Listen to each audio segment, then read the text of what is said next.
যশোর জেলার কিছু কথা শুনে যাবেন, আশা করি ভালো লাগবে। যশোর বাংলাদেশের দক্ষিণ পশ্চিমাঞ্চলের একটি ঐতিহ্যবাহী ও গুরুত্বপূর্ণ জেলা।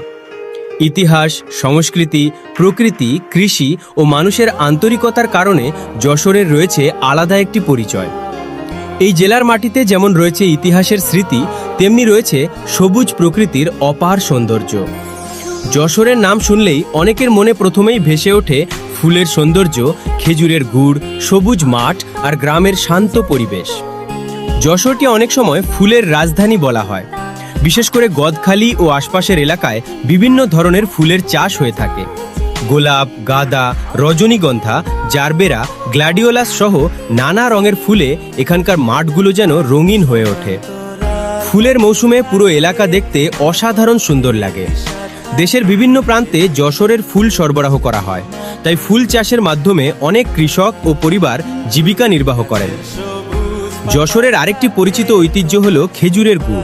শীতের সকালে খেজুরের রস সংগ্রহ করে তৈরি করা হয় সুস্বাদু খেজুরের গুড়।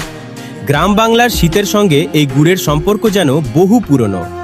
খেজুরের গুড় দিয়ে তৈরি পিঠা, পায়েস ও নানা ধরনের মিষ্টান্ন যশোরের মানুষের কাছে বিশেষভাবে জনপ্রিয়।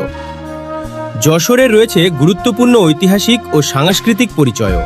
এই জেলার সঙ্গে জড়িয়ে আছে বহু গুণী মানুষের স্মৃতি ও বাংলাদেশের ইতিহাসের নানা অধ্যায়।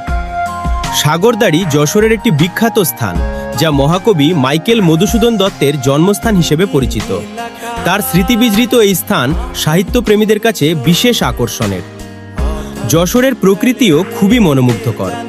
গ্রামের আঁকাবাঁকা রাস্তা, সবুজ ধানক্ষেত, গাছপালা, পুকুর, খাল-বিল এবং খোলা আকাশ সব মিলিয়ে এখানকার পরিবেশে রয়েছে এক ধরনের শান্তি। শহরের ব্যস্ততা থেকে দূরে গ্রামের দিকে গেলে প্রকৃতির খুব কাছাকাছি যাওয়া যায়। বর্ষাকালে সবুজের সমারোহ আর শীতকালে কুয়াশায় ঢাকা